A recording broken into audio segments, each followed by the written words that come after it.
오늘은 하나님께 귀 쓰임 받는 그릇이 되자라는 제목으로 함께 은혜 나누도록 하겠습니다. 함께 읽으실 본문 말씀은 디모데후서 2장 20절부터 21절 말씀을 함께 읽도록 하겠습니다.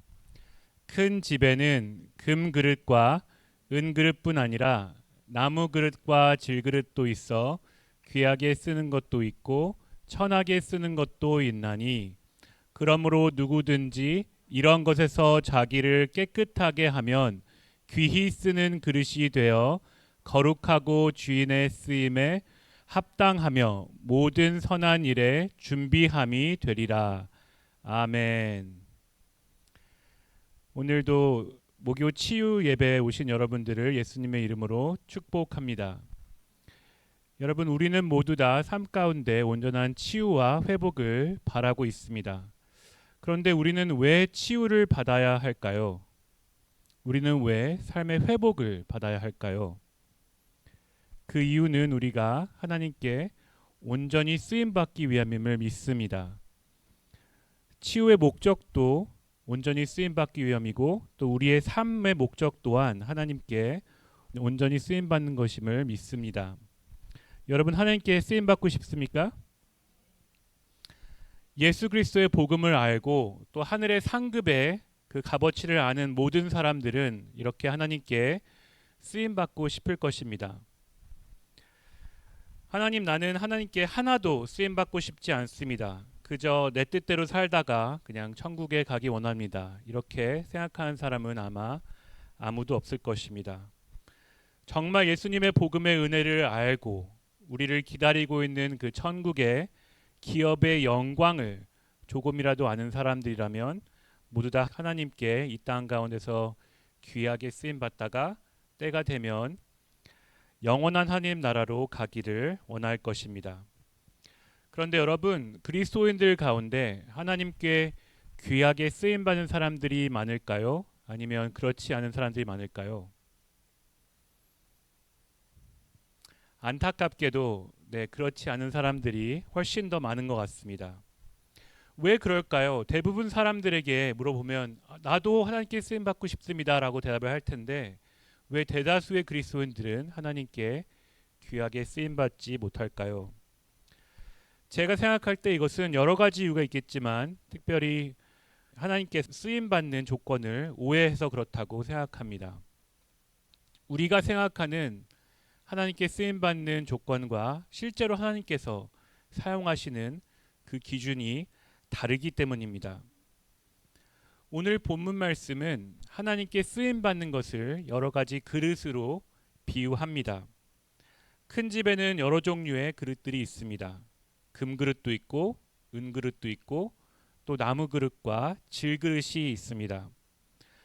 이 큰 집은 당연히 하나님의 나라를 상징합니다. 그리고 우리는 모두 하나님 나라에 놓여진 그릇들입니다. 오늘 20절 말씀에서 이러한 그릇들은 귀하게 쓰이는 것도 있고 천하게 쓰이는 것도 있다고 말씀합니다. 사랑하는 성도 여러분, 우리가 하는 첫 번째 오해는 이것입니다. 그릇의 재질에 따라 우리가 귀하게 쓰임받는다고 생각하는 것입니다. 우리는 너무나도 당연하게 금그릇과 은그릇만 귀하게 쓰임받는다고 생각하고 나무 그릇이나 질그릇은 그렇지 않다고 생각합니다. 그런데 오늘 본문 말씀을 자세히 보면 금그릇과 은그릇이 귀하게 쓰임받는다는 말씀이 없습니다.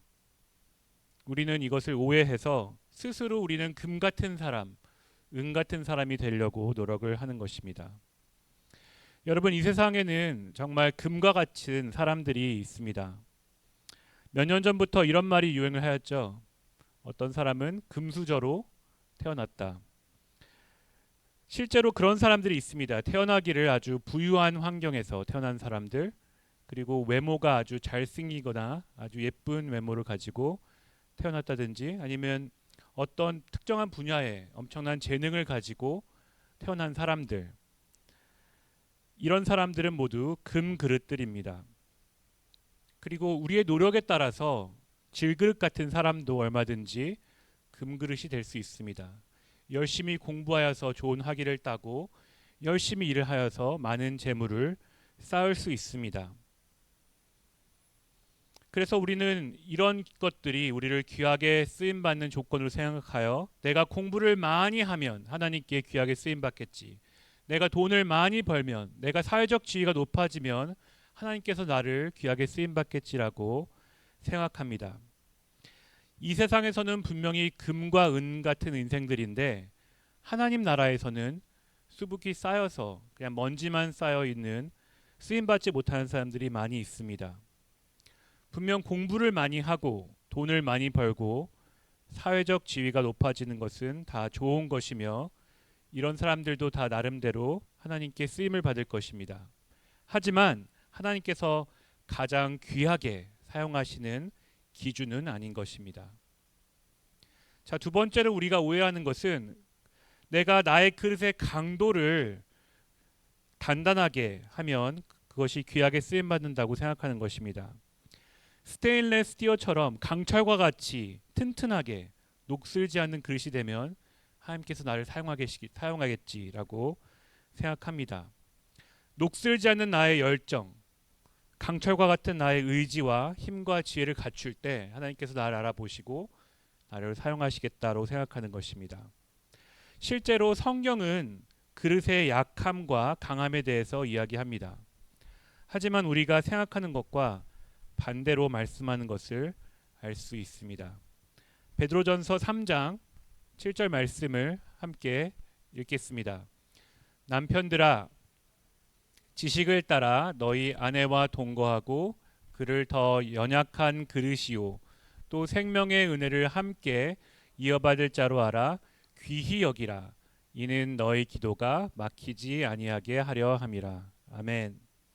이 말씀의 직접적인 의미는 남편보다 아내가 그 역할에 있어서 또 육체적으로 있어서 연약하다는 것입니다. 그런데 이 연약함이 아내들을 덜 귀하게 만들지 않습니다. 오히려 남편들에게 아내가 연약한 그릇이기 때문에 또 생명의 은혜를 함께 이어받을 자이기 때문에 더 귀하게 여겨라 라고 말씀합니다. 남편들은 마땅히 아내들을 사랑하고 귀하게 여겨야 할 줄 믿습니다. 우리가 얼핏 생각하는 것과 다르게 연약함이 귀함이 되는 것입니다. 마치 사람이 아름다운 그 유리 그릇을 더 조심하게 귀하게 다루듯이 우리가 하나님께 쓰임받기 위해서 우리가 강하고 단단한 그릇이 되어야 할 필요가 없는 것입니다. 그런데 이 연약함 자체가 우리를 귀하게 하지 않습니다. 어떠한 연약함이죠? 정직하고 깨끗한 연약함입니다. 이 깨끗함은 우리의 마음의 상태를 말합니다. 교만한 마음으로 나의 강함을 의지하는 것이 아니라 나의 연약함 가운데 하나님의 능력이 나타남을 믿고 하나님만 의지하는 이런 사람들에게 통해서 하나님께서 영광 받으시며 이러한 사람을 하나님께서 귀하게 사용할 줄 믿습니다. 여러분의 약함을 통해 하나님께서 영광 받으시기를 축복합니다. 여러분의 약함을 통해 하나님께 귀하게 쓰임 받으시기를 축원드립니다. 셋째, 우리의 그릇의 크기에 따라 하나님께 귀하게 쓰임 받는다고 생각하는 것입니다. 우리는 우리의 그릇 사이즈를 키울 때 하나님께서 나를 크게 사용하시겠지라고 생각합니다. 내가 더 유명해지면, 내가 더 영향력이 있고 더 많은 사람들에게 알려지면 그것이 귀하게 쓰임 받는다라고 생각합니다. 한번 사진을 보여주시기 바랍니다.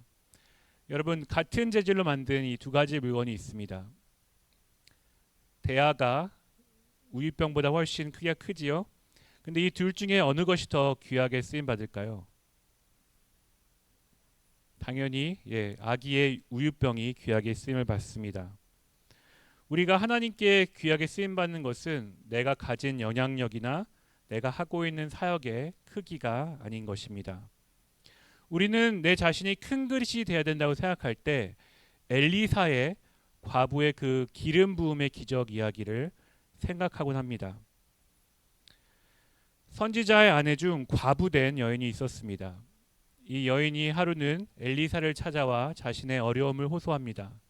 나의 남편 선지자는 죽었고 나에게 두 아이가 있는데 경제적인 어려움으로 내 아이 또한 종으로 팔리게 되었습니다. 이렇게 어려움을 하소연하자 엘리사는 이웃으로 가서 그릇을 빌리되 조금 빌리지 아니하고 많이 빌려라라고 말을 합니다. 그리고 실제로 이 빌려온 모든 그릇에 기름이 가득 채워지는 기적을 통하여서 이 여인은 자신에게 닥친 어려움을 극복하게 되었습니다. 우리도 이렇게 내가 큰 그릇을 많이 준비하면, 내가 많은 그릇을 준비하면 하나님께서 나를 귀하게 크게 사용하시겠지라고 생각을 합니다.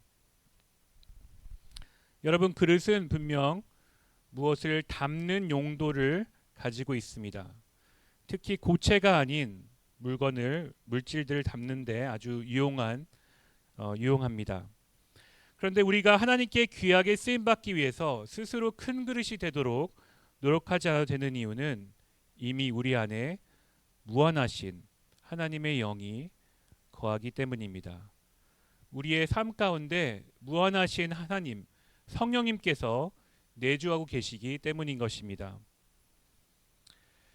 어떤 목사님께서 보이지 않는 영적인 세계와 보이는 물질 세계의 관계에 대해서 이렇게 설명한 것이 저는 참 마음에 와 닿았습니다. 이 세상에는 분명 보이지 않는 영적 세계와 또 보이는 물질 세계로 되어 있습니다. 근데 대부분의 피조물들은 한 곳에만 활동을 하고 영향력을 미칩니다. 예를 들어서 동물들은 전부 이 보이는 물질 세계에 살아가고 속해 있고 이 물질 세계에만 영향을 미칩니다. 천사나 아니면 악한 영들은 주로 영적 세계에서 활동을 합니다. 그런데 하나님께서 만든 모든 피조물 가운데 오직 사람만이 이 보이지 않는 영적인 세계와 물질 세계에 둘 다 영향을 미치고 활동을 할 수 있습니다. 그래서 우리 인간은 이 보이지 않는 세계와 보이는 세계를 연결하는 도구인 것입니다. 우리는 영적인 세계에서 이미 이루어진 하나님의 뜻을 우리의 삶을 통해 이 땅 가운데서 이루어지는 도구로 사용되는 것입니다. 우리가 하나님께 귀하게 쓰임받기 위해서 나의 사이즈를 키우려 노력할 필요가 없는 것이 이미 내 안에 무궁하신 성령님께서 내주해 계시고 또 무궁무진한 하나님의 능력이 있는 영적인 세계와 우리는 이미 연결되어 있기 때문입니다. 우리는 그저 그분의 크신 뜻에 순종할 때 그 크신 뜻이 이 땅 가운데 온전히 풀리는 깨끗한 도구로 사용되는 것입니다. 사랑하는 성도 여러분, 우리의 사이즈가 아닌 하나님의 사이즈를 믿고 의지할 때 여러분께서 귀하게 사용될 줄 믿습니다. 자, 이렇게 우리가 하나님께 쓰임받는 기준이 우리의 재질도 아니고 또 우리의 강도도 아니고 또 우리가 가진 사이즈도 아니라면 어떤 것을 하나님께서 기준으로 삼으시는지 오늘 21절 말씀을 함께 읽겠습니다. 그러므로 누구든지 이런 것에서 자기를 깨끗하게 하면 귀히 쓰는 그릇이 되어 거룩하고 주인의 쓰심에 합당하며 모든 선한 일에 준비함이 되리라. 아멘. 여러분, 하나님의 기준이 무엇이죠? 바로 깨끗함입니다. 내가 하나님께 쓰임받는 기준은 바로 깨끗함인 것입니다. 여러분, 오로지 깨끗한 그릇이 하나님께 귀하게 쓰임받는 줄 믿으시기 바랍니다. 한 가지 우리가 명확하게 이해할 것은 나를 깨끗하게 할 때 하나님께서 나를 귀하게 사용한다 하시는 것이 우리의 행위로 우리가 의롭게 될 때 하나님께서 우리를 귀하게 사용한다 하시는 것이 아닙니다. 우리는 행위로 의롭게 되는 것이 아닌 오직 예수 그리스도의 은혜로 이미 완벽하게 의롭게 됐음을 믿습니다. 하지만 우리가 완벽하게 의롭게 된 것은 우리의 영의 신분입니다. 그래서 우리는 이제 완벽하게 의롭게 된 우리의 영을 따라 살아야 합니다. 이렇게 주어진 의로움의 신분과 같이 나의 모든 삶을 얼라인먼트 이렇게 정렬시키는 것입니다. 영의 깨끗함을 따라 나의 혼과 육을 그렇게 하는 것입니다.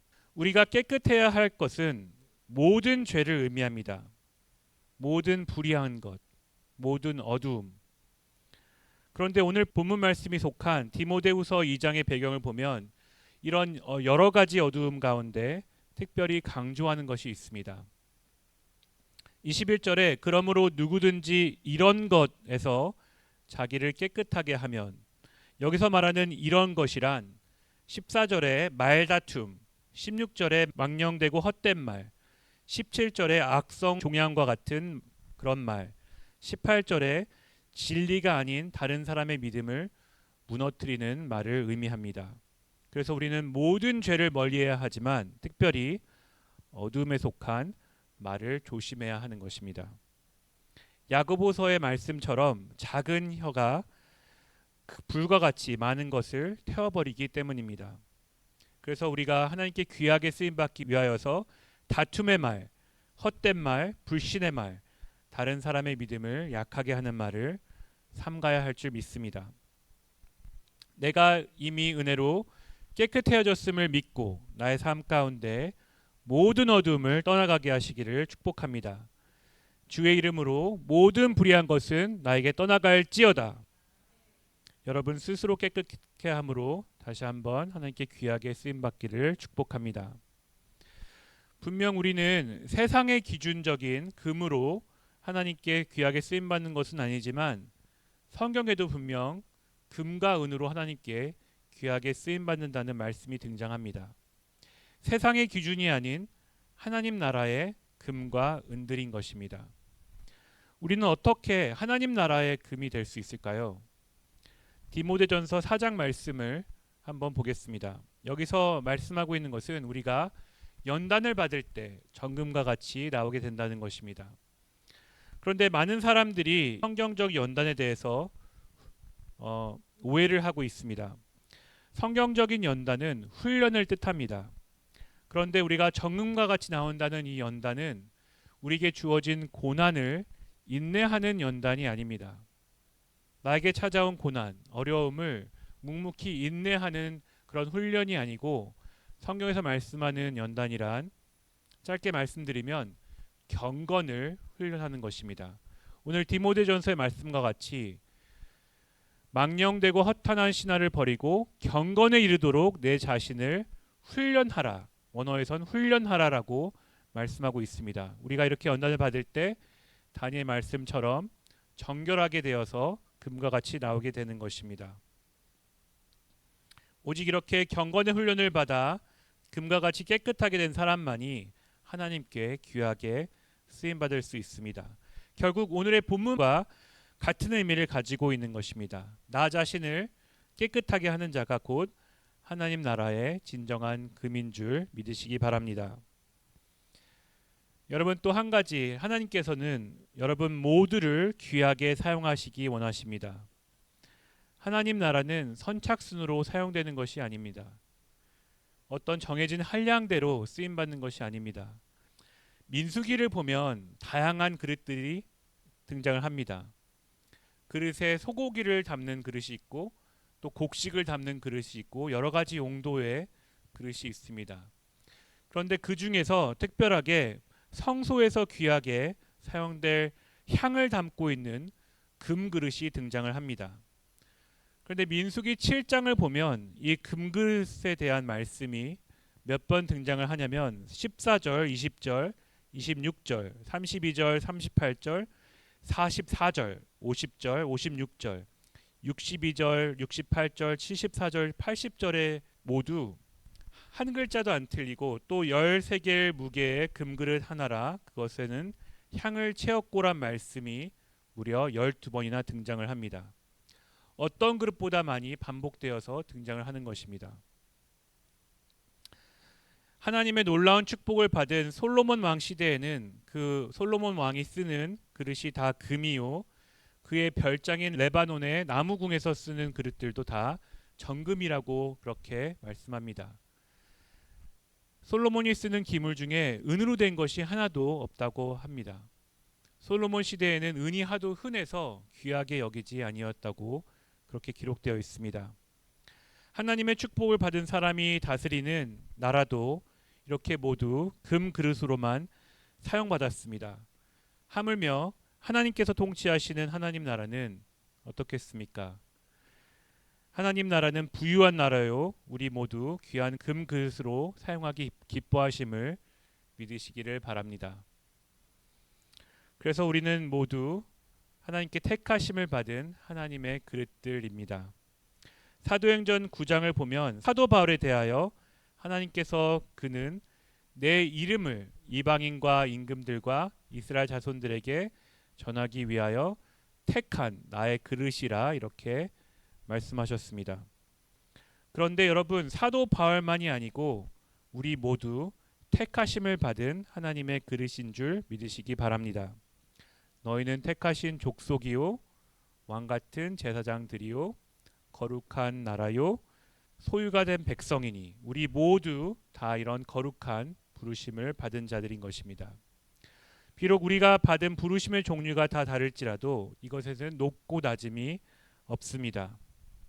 오직 하나님의 뜻에 순종하여 스스로 깨끗하게 하는 자가 하나님 나라에 귀하게 쓰임 받을 줄 믿습니다. 여러분, 분명히 이렇게 경건의 연단을 받은 우리는 하나님 나라의 금들입니다. 이것은 우리의 영적인 상태입니다.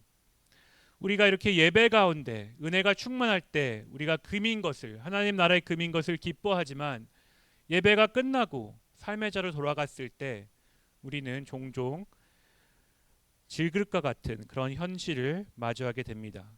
은혜가 충만할 때는 내가 금임을 기뻐했지만 현실을 마주 볼 때 정말 어려운 상황 가운데 다시 좌절하게 되는 것입니다. 사실 여러분, 우리의 삶을 볼 때 금과 같이 반짝반짝 빛나는 사람보다 깨어진 그릇 같은, 상한 질그릇 같은 인생들이 더 많이 있습니다. 우리가 이렇게 내 사람의 앞가림하기도 벅찬 그런 상태에서 어떻게 하나님께 귀하게 쓰임받을 수 있을까요? 그것은 그릇의 용도를 우리가 생각하면 됩니다. 그릇은 무엇을 담는 용도를 가지고 있습니다. 그래서 주인이 그 그릇을 사용할 때 그 그릇 자체가 중요한 게 아니라 그 그릇에 무엇이 담겨져 있는가가 중요한 것입니다. 내가 무엇이 되는 것보다 내 안에 무엇이 채워져 있느냐가 더 중요한 것입니다. 우리 안에 무엇이 채워져 있는지 고린도후서 마지막으로 4장 6절 7절 말씀을 함께 읽도록 하겠습니다. 어두운 데에 빛이 비치라 말씀하셨던 그 하나님께서 예수 그리스도의 얼굴에 있는 하나님의 영광을 아는 빛을 우리 마음에 비추셨느니라. 우리가 이 보배를 질그릇에 가졌으니 이는 심히 큰 능력은 하나님께 있고 우리에게 있지 아니함을 알게 하려 함이라. 아멘. 아멘. 여러분, 우리는 이렇게 보석을 담고 있는 질그릇들입니다. 세상이 우리를 바라볼 때 정말 질그릇이라고 그렇게 말을 하지만 우리는 우리 안에 예수 그리스도라는 보물을 담고 있는 존재들인 것입니다. 여러분께서 이런 질그릇 가운데 보물을 담고 있음을 믿으시길 바랍니다. 심히 큰 능력은 하나님께 있고 우리에게 있지 아니함을 깨달은 자, 이것을 알고 믿는 자만이 하나님께 귀하게 쓰임 받을 수 있는 것입니다. 여러분, 하나님은 참 좋으신 분이십니다. 하나님 나라에서 쓰임 받는 사람들은 가장 똑똑한 사람도 아니고 가장 돈이 많은 사람도 아니고 가장 권력이 많은 사람도 아닙니다. 만약 이런 사람들만 하나님 나라에 귀하게 쓰임 받는다면 우리 같은 사람들은 소망이 없을 것입니다. 하지만 하나님께서는 깨끗한 자, 순결한 자, 정결한 자, 그리스도라는 보물을 마음에 꽉 채워 가지고 있는 사람을 귀하게 사용하십니다. 여기에는 한 가지 더 놀라운 비밀이 있습니다. 우리는 이미 예수 그리스도의 피로 정결하게 되었다고 말씀드렸습니다. 우리는 이미 예수님의 의로움으로 덧입은 존재들입니다. 그런데 많은 그리스도인들이 자신이 이미 깨끗해진 줄 모르고 살아갑니다. 아직도 자신이 더러움에 속해 있다고 생각해서 실제로 어두움 가운데 살아갑니다. 그저 스스로의 의를 통해서 가끔씩 하나님께 나아가려 노력할 뿐입니다. 하지만 이미 예수님의 은혜로 깨끗하게 된 줄 깨닫고 믿는 사람은 그리고 내 안에 보석이 주어짐을 아는 사람은 실제로 삶을 정결하게 살아갈 수 있는 것입니다. 이것은 정말로 놀라운 하나님의 은혜인 것입니다. 그러므로 스스로 깨끗하게 된 자는 예수님께서 나에게 베푸신 은혜를 정확하게 이해하고 있는 사람입니다. 그래서 내가 하나님께 귀하게 쓰임 받는다는 것은 다른 사람에게 이 은혜를 전하는 사람을 뜻합니다. 내가 깨달은 이 은혜를 다른 사람에게도 깨닫게 하는 사람인 것입니다. 그래서 하나님의 나라는 일 중심이 아닌 사람 중심입니다. 하나님께서 여러분을 어떤 일을 성취하는 자로 부르지 아니하시고 사람 낚는 업으로 부르심을 믿으시길 바랍니다. 크고 화려하고 유명한 사역이 하나님께 귀하게 쓰임 받는 것이 아닌 질그릇 같은 나의 인생에 하나님의 은혜로 그리스도라는 보석이 담긴 귀한 삶이 되었습니다. 그래서 이 은혜를 나누는 것, 예전에 나 같은 삶이 질그릇이라 좌절하고 있는 사람에게도 그리스도의 보석을 담게 하는 것이 바로 하나님께 귀하게 쓰임 받는 것입니다. 은혜의 하나님, 사랑의 하나님, 이 하나님을 우리 기뻐하기 원합니다. 여러분, 이런 사랑과 은혜를 전함으로 하나님께 귀하게 쓰임 받으시기를 예수 그리스도의 이름으로 축복합니다. 할렐루야.